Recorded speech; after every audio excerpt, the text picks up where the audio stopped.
Marcus Thompson pushed his cleaning cart through the double doors of the Westside Community Center every evening at exactly 8:30. The sound of his wheels rolling across the polished floor had become as regular as clockwork to anyone who stayed late at the building. He was 45 years old, with graying hair at his temples and hands that showed the wear of decades of hard work. His uniform was always clean and pressed, and he wore it with the same quiet dignity he brought to everything else in his life.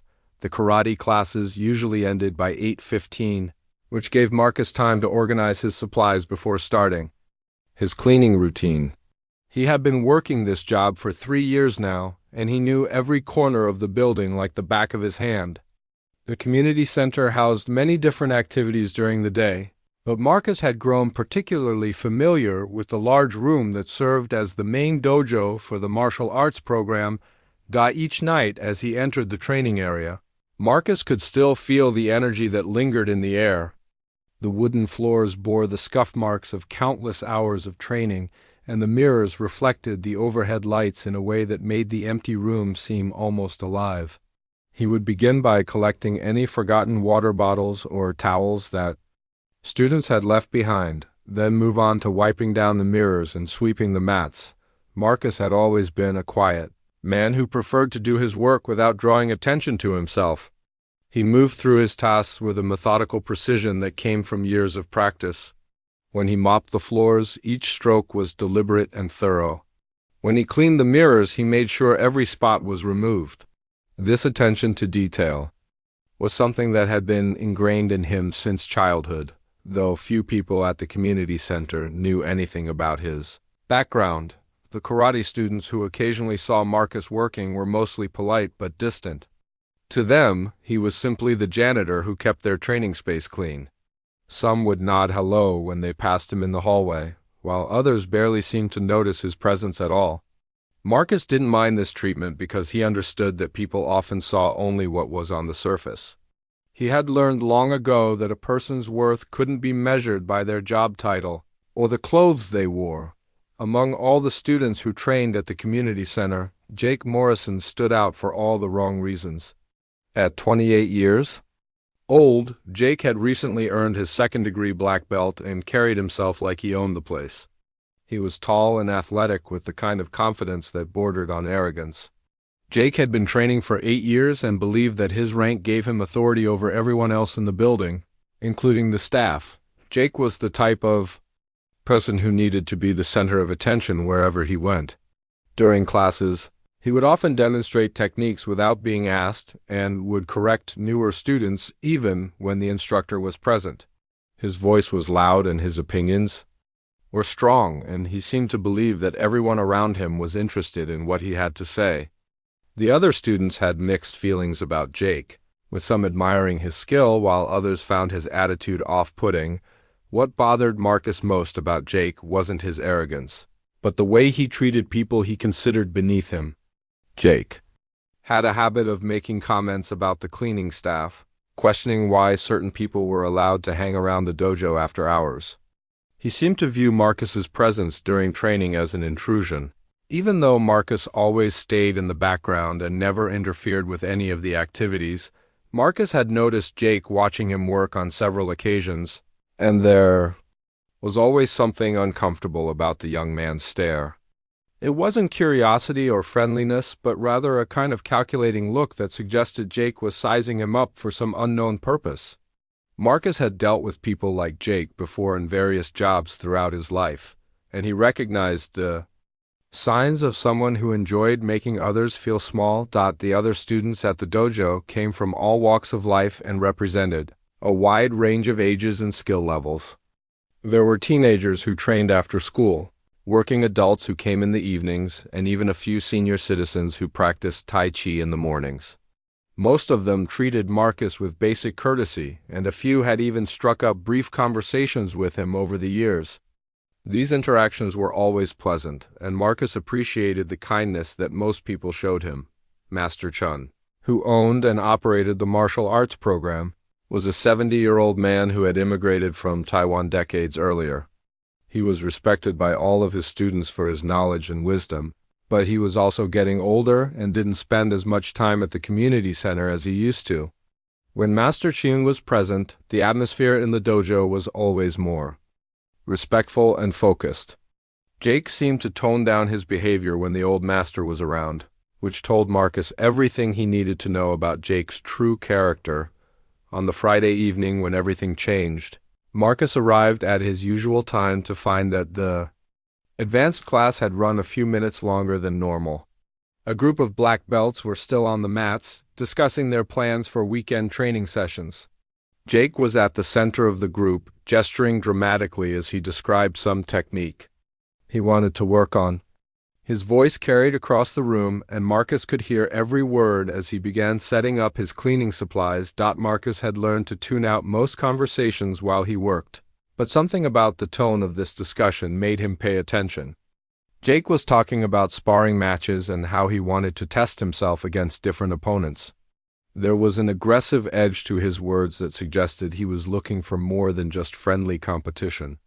The other students seemed less enthusiastic about Jake's ideas, but they nodded along politely. As Marcus began his cleaning routine, he became aware that the conversation had shifted.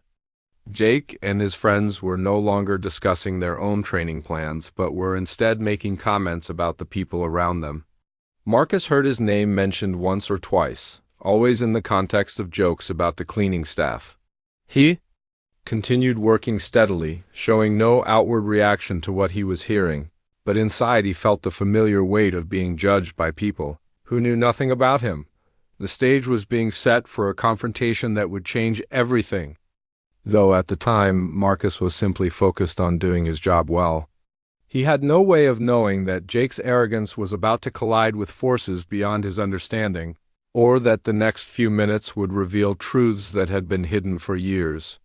All Marcus knew was that he had floors to clean and mirrors to wipe, and that somewhere behind him, a young man with too much pride and too little wisdom was about to make the biggest mistake of his life.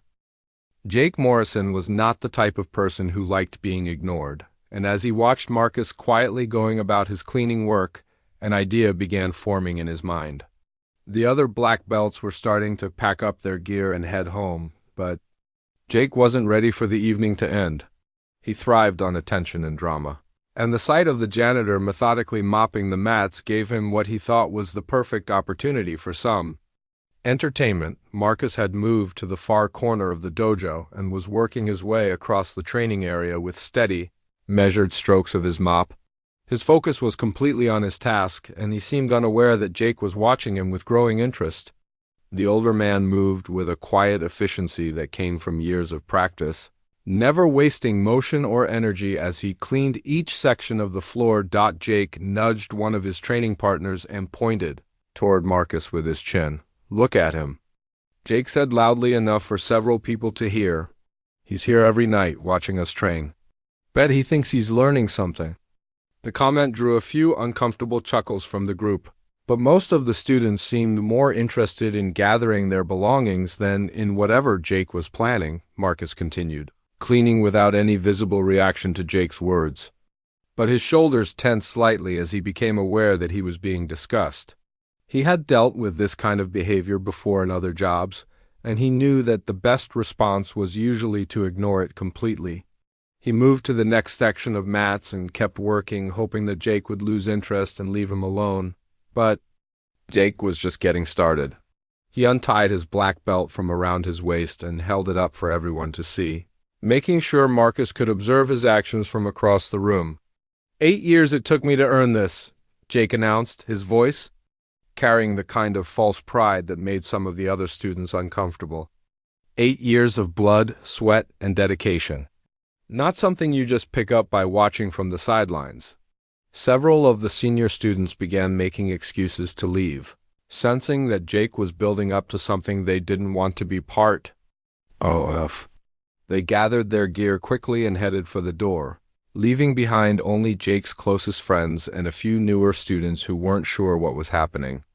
Marcus noticed the exodus but continued with his work, moving steadily across the mats toward the area where Jake was standing. As Marcus approached with his mop and bucket, Jake deliberately stepped into his path, forcing the older man to stop his cleaning routine. Marcus looked up for the first time since Jake had started his commentary, and their eyes met across a distance of about 3 feet. There was nothing challenging in Marcus's gaze, just a quiet patience that suggested he was waiting for Jake to move aside so he could continue his work. "I'm talking to you," Jake said with a grin that didn't reach his eyes.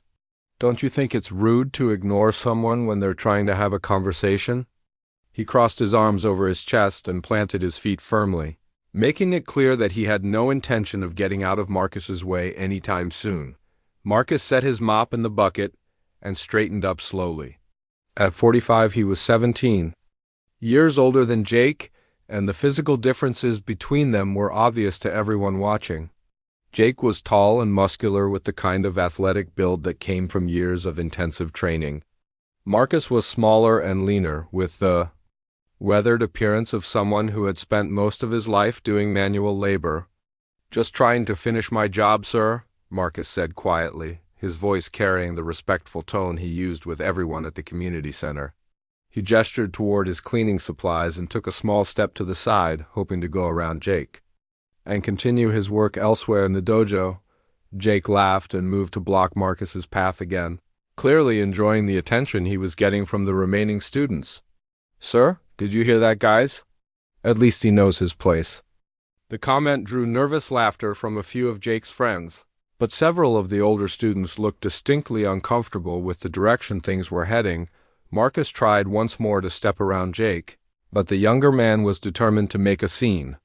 Jake had fed off attention his entire life, and he could sense that he had a captive audience for whatever performance he was planning.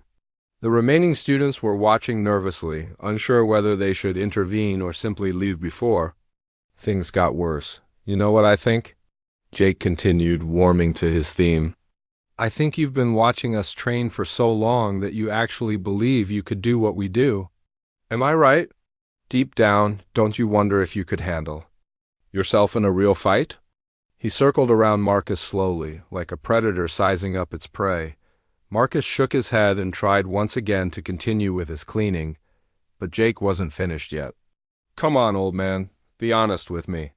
All those nights watching black belts train, seeing the techniques, hearing the instruction, part of you must think you've picked something up, right? I mean, how hard could it really be?" The few remaining students exchanged worried glances, but none of them felt comfortable challenging Jake directly. He was known for his explosive temper, and confronting him would likely only make the situation worse. They hoped that Marcus would simply walk away or that Jake would eventually get bored and let the matter drop, but Jake was building towards something bigger than just verbal harassment. He could see that Marcus wasn't going to give him the reaction he wanted through words alone, so he decided to escalate the situation. "Tell you what," Jake said with a smile that was all teeth and no warmth. "How about we settle this right here, right now? Just a friendly little match. Nothing serious. I just want to see what you think you've learned from all that watching."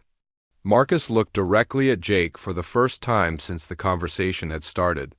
There was something in his eyes that Jake didn't recognize, not fear or anger, but a kind of deep sadness that came from years of dealing with people who judged others without knowing anything about them. "You really want to do this?" Marcus asked quietly, his voice barely above a whisper. Jake's grin widened, and he bounced slightly on the balls of his feet like a boxer preparing for a fight. "Absolutely. Right here on these mats in front of everyone. Don't worry, I'll go easy on you. Wouldn't want to hurt the help?"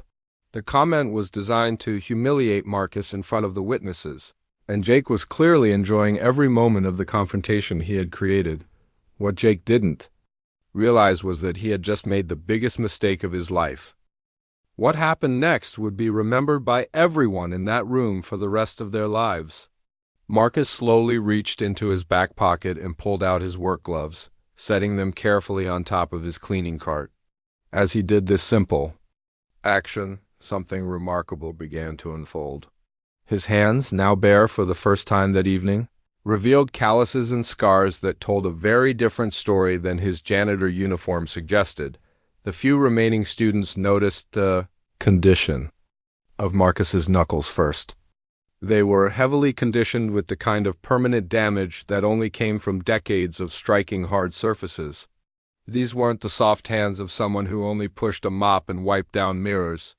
These were the hands of someone who had spent countless hours training on makiwara boards and breaking boards, conditioning his body for combat in ways that took years to achieve. Jake was too focused on showing off to notice these details. He was bouncing on his toes now, loosening up his shoulders and throwing practice punches at the air. His movements were sharp and precise, displaying the kind of tournament-style technique that had won him trophies at local competitions. He was clearly confident in his abilities and seemed to view this as nothing more than an opportunity to demonstrate his superiority over someone he considered beneath him.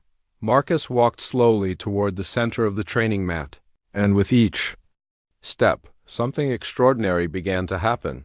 His posture changed in subtle ways that were hard to describe but impossible to ignore.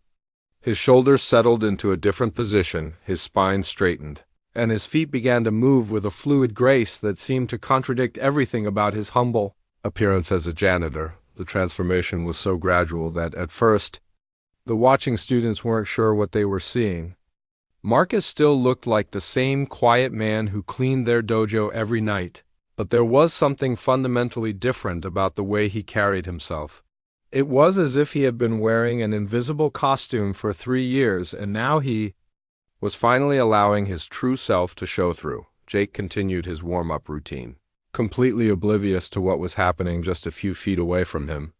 He threw a series of kicks and punches, each technique executed with textbook precision. His form was excellent by any reasonable standard, and he had every reason to be confident in his abilities. He had trained hard for 8 years, competed successfully in tournaments, and earned his rank through legitimate effort and dedication. "Ready when you are, old man," Jake called out, settling into his fighting stance. His position was perfect, feet properly spaced, hands held at the correct height, weight distributed evenly between both legs. Everything about his posture announced that he was a serious martial artist who knew what he was doing. Marcus simply stood in the center of the mat with his hands hanging naturally at his sides. To anyone who didn't know better, he looked completely unprepared for what was about to happen. His breathing was slow and deep, and his eyes were focused somewhere in the distance rather than directly on his opponent. There was no tension in his body, no visible preparation for combat, nothing that suggested he was ready to defend himself. The contrast between the two men could not have been more dramatic. Jake looked like everything a black belt should be: athletic, confident, and ready for action. Marcus looked like exactly what he appeared to be during his normal work routine, a tired middle-aged man who cleaned floors for a living. The few students who were still watching began to worry that they were about to witness something terrible, but one person in the room recognized what he was seeing, and that person was Master Chun. The elderly instructor had been in his office finishing some paperwork when he heard the commotion in the main training area. He had come out to see what was happening, and now he stood frozen in the doorway, his face growing pale as he observed Marcus's posture and breathing pattern. Master Chun had spent his entire life studying martial arts, first in Taiwan and later in America. He had trained with some of the greatest masters of his generation, and had developed an eye for recognizing true skill when he saw it. What he was witnessing now defied everything he thought he knew about the man who cleaned his dojo. Every evening, Jake launched his attack with the confidence of someone who had never doubted his own abilities. His first technique was a lightning-fast combination punch that had served him well in tournament competition. The strike was perfectly executed with excellent form and timing, delivered with enough speed and power to overwhelm most opponents. By any reasonable measure, it should have connected easily with Marcus, who appeared to be completely defenseless. Instead, something impossible happened. Marcus moved like water flowing around a stone, shifting his body with such perfect timing that Jake's fist passed harmlessly through empty air. The movement was so subtle and natural that it seemed to require no effort at all, as if Marcus had simply chosen not to be in the path of the attack. Before Jake could recover his balance or prepare a second technique, Marcus's hand touched his wrist with what appeared to be the lightest possible contact. There was no visible force behind the movement, no dramatic technique or flashy demonstration of power. It looked like nothing more than a gentle tap, the kind of touch you might use to get someone's attention in a crowded room. Jake crumpled to the mat instantly, his entire right arm going completely numb and useless. He tried to move his fingers and found that he had no control over them whatsoever. The sensation was unlike anything he had ever experienced in 8 years of training. It wasn't pain exactly, but rather a complete absence of function, as if his arm had simply been disconnected from his brain. The dojo fell into absolute silence. Jake lay on the mat staring up at Marcus in complete shock, unable to understand what had just happened to him. His mind raced as he tried to process what he had just experienced. But nothing in his training or background had prepared him for anything like this. Marcus stood over him with the same calm expression he had worn while cleaning the floors, showing no sign of satisfaction or triumph. There was even a hint of sadness in his eyes. As if he regretted that the situation had come to this point, Master Chun stepped onto the mat slowly, his elderly frame trembling slightly as he approached Marcus. When he reached a position 3 feet away, he stopped and performed a deep, formal bow, the kind reserved for masters of the highest possible rank. The silence in the dojo was so complete that everyone could hear Jake's heavy breathing as he lay on the mat, still unable to move his right arm. His eyes were wide with shock and confusion, and he kept trying to flex his fingers only to find that they wouldn't respond to his commands. The numbness was unlike anything he had ever experienced, and the fear in his face was visible to everyone watching. Marcus knelt down beside Jake with the same gentle manner he brought to all his interactions. Without saying a word, he placed his hand on Jake's shoulder and applied what looked like the lightest possible pressure to a specific point. Instantly, the feeling returned to Jake's arm, and he was able to move his fingers normally again. The recovery was as sudden and complete as the original paralysis had been. Jake sat up slowly, flexing his hand and staring at Marcus as if seeing him for the first time. His arrogance was completely gone, replaced by a mixture of fear and bewilderment that left him speechless. Everything he thought he knew about martial arts and about his own abilities had been shattered in the space of a few seconds. Master Chun approached the two men with careful, measured steps. His face showed a complex mixture of emotions, awe, shame, and something that looked almost like reverence. When he reached a position directly in front of Marcus, he performed another deep bow, this one even more formal than the first. "Forgive me, Sensei," Master Chun said, his voice barely above a whisper. "I should have recognized you years ago. I am deeply ashamed that you have been working in my building all this time while I remain blind to who you truly are." The remaining students looked at each other in confusion, not understanding what their instructor was talking about. To them, Marcus was still just the janitor who cleaned their training space every evening. They had no idea why Master Chun was bowing to him or calling him by the respectful title of Sensei. Marcus helped Jake to his feet, his expression remaining kind despite what had just transpired. "There is no need for forgiveness, Master Chun," Marcus said quietly. "I chose not to reveal myself because I saw no reason to do so. I was content to do my job and watch your students train." Master Chun turned to face the confused students who were still standing around the edge of the mat. His hands were shaking slightly as he prepared to explain what they had just witnessed. "This is Marcus Thompson," he announced, his voice filled with respect. "But you should know him as Sensei Marcus Thompson, 9th degree black belt in traditional Okinawan karate." The students stared in disbelief, unable to process what they were hearing. Jake, who was still rubbing his recently paralyzed arm, felt his face burning with shame as the implications began to sink in. Master Chun continued his explanation, his voice growing stronger as he spoke. 40 years ago, Marcus Thompson was the youngest person ever to achieve 9th dan ranking in his style. He trained directly under Grandmaster Miyagi, Chojin in Okinawa, and later became the All-Japan Karate Champion for 3 consecutive years. He is one of the most accomplished martial artists alive today. Marcus looked uncomfortable with the attention and praise. preferring to let Master Chun speak rather than talking about himself. His humble nature was clearly genuine, not an act he put on for others. Even now, with his secret revealed, he seemed more interested in making sure Jake was uninjured than in accepting recognition for his abilities. "But if you're so accomplished, why are you working as a janitor?" one of the students asked, voicing the question that everyone was thinking. Marcus was quiet for a long moment before answering. When he spoke, his voice carried the weight of years of struggle and sacrifice. "I came to America in 1985 with dreams of opening my own dojo," he said. "I had saved money and made plans to teach traditional martial arts to American students. But life rarely goes according to our plans."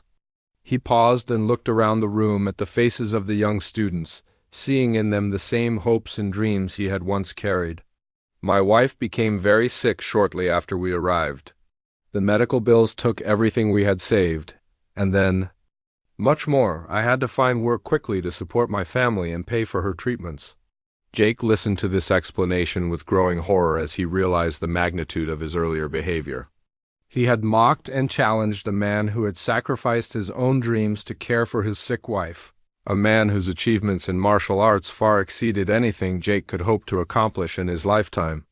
"She passed away 10 years ago," Marcus continued, his voice remaining steady despite the pain the memories clearly caused him. "By then, I had been working cleaning jobs for so long that it had simply become my life. My children were grown and had their own families to support. I found peace in the work and saw no reason to change." One of the students asked why he had never mentioned his background to any of them, why he had been content to remain invisible while they trained. Just feet away from him each evening. Marcus smiled for the first time since the confrontation had begun. "There's no shame in honest work," he said simply. "A true martial artist serves others in whatever way he can. For me, that service has been keeping your training space clean and ready for your practice. I have been honored to play this small part in your development." Jake found his voice for the first time since being helped to his feet. "Sensei," he said, the word feeling strange on his tongue after years of considering himself superior to the man standing before him.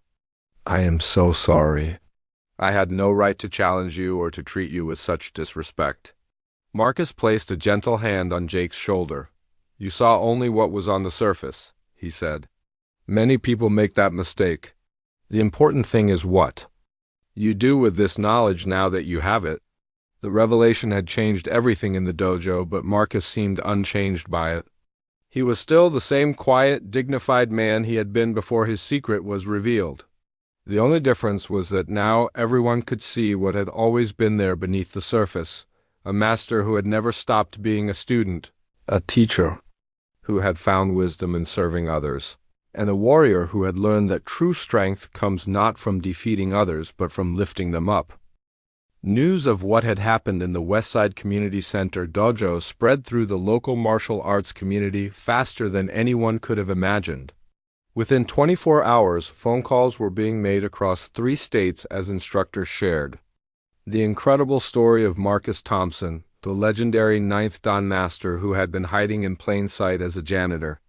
By the end of the week, cars with license plates from neighboring cities began appearing in the community center parking lot as martial artists made pilgrimages to meet the man they had only heard about in whispered stories. Marcus arrived at work the following Monday evening to find a small crowd of black belts waiting outside the building. They had driven from schools across the region, some traveling hundreds of miles just for the chance to meet him. When they saw him approaching with his cleaning cart, several of them immediately bowed in the traditional manner, showing the deep respect that his reputation commanded. The attention made Marcus deeply uncomfortable, and he politely declined most requests for demonstrations or teaching sessions. He explained to each visitor that he was simply there to do his job, and he asked them to respect the community center's rules and schedule. Most of the visiting martial artists were understanding, but they lingered in the parking lot hoping to catch another glimpse of the man, whose story had already become legend. Jake Morrison had not slept well since Friday night. Every time he closed his eyes, he saw Marcus's calm face looking down at him as he lay paralyzed on the mat. The memory filled him with a shame so deep that it made him physically sick. He had spent the entire weekend replaying the incident in his mind, trying to understand how he could have been so blind and arrogant. On Monday evening, Jake arrived at the community center 2 hours early and waited in the parking lot for Marcus to show up for work. When the older man finally appeared, pushing his cleaning cart toward the building entrance, Jake approached him with careful, respectful steps. He had practiced what he wanted to say dozens of times, but now that the moment had arrived, the words seemed inadequate. "Sensei Thompson," Jake said, his voice cracking with emotion, "could I please speak with you for a moment?" Marcus stopped and looked at the young man who had challenged him just 3 days earlier. Jake's entire demeanor had changed completely. Gone was the cocky confidence and arrogant posture. In its place was genuine humility and what appeared to be deep remorse for his earlier behavior. "Of course," Marcus replied gently. "What can I do for you?" Jake struggled to find the right words to express what he was feeling. "I have been thinking about what happened, and I realized that I don't know anything about what it really means to be a martial artist," he said. "I thought my belt and my tournament wins made me special, but I see now that I was just a bully with some technical skills." Marcus listened patiently as Jake continued to speak, his voice growing stronger as he found the courage to be completely honest about his failings. "Would you teach me?" Jake asked finally. "Not techniques or fighting methods, but the things that really matter. I want to learn how to be the kind of person you are, someone who serves others instead of putting them down." Marcus studied Jake's face for a long moment, looking for signs of sincerity. What he saw was a young man who had been fundamentally changed by their encounter, someone who was genuinely ready to learn and grow from his mistakes. "Clean with me tonight," Marcus said simply. "We will start there." Jake's eyes filled with gratitude, and he bowed deeply before following Marcus into the building. For the next 4 hours, Jake learned to mop floors under Marcus's patient guidance. The older man showed him how to wring out the mop properly, how to work in systematic patterns to ensure complete coverage, and how to take pride in doing even simple tasks well. As they worked side by side, Marcus shared quiet wisdom about the nature of service and humility. He explained that true martial arts training began with learning to care for others, and that the physical techniques were meaningless without the proper spirit behind them. Jake listened to every word, soaking up lessons that were more valuable than anything he had learned in 8 years of formal training. Word of Jake's transformation spread almost as quickly as the original story had. Other students began asking if they could join the evening cleaning sessions, curious to learn what Marcus might teach them outside of formal classes. Soon, Marcus found himself supervising a small group of volunteers who came early each evening to help prepare the dojo for training. Master Chun watched this development with amazement and deep respect. He had operated martial arts schools for over 30 years, but he had never seen students so eager to perform menial labor. The change in atmosphere at the community center was remarkable. As students began treating each other and the facility with a level of respect that had been missing before, 3 months after the incident, Jake had become a completely different person. His fellow students barely recognized the humble, helpful young man who had replaced the arrogant bully they remembered. He began arriving early for every class to help set up equipment, and he stayed late to assist with cleaning. More importantly, he started treating newer students with patience and kindness. Sharing his knowledge without condescension, the story of Marcus Thompson and Jake Morrison became one of those tales that gets passed down from teacher to student in dojos across the country. It served as a powerful reminder that wisdom can be found in the most unexpected places, and that true mastery is measured not by rank or trophies, but by character and service to others. Marcus continued to work at the community center, declining numerous offers to teach at prestigious schools or to open his own dojo. He had found his calling in serving others through his humble work, and he saw no reason to change that now. On quiet evenings, after the building had emptied and his cleaning was finished, he would sometimes practice his kata in the moonlight that streamed through the tall windows. These private moments of training were his way of maintaining the skills that had made him legendary, while honoring the path of service he had chosen. Years later, when Jake had become a successful businessman and established a scholarship fund for underprivileged martial arts students, he would always credit those evenings spent mopping floors as the most important part of his education. He learned that the highest black belt is not worn around the waist, but around the heart, and that true warriors are measured not by whom they can defeat, but by how many lives they can improve through their example of humble service.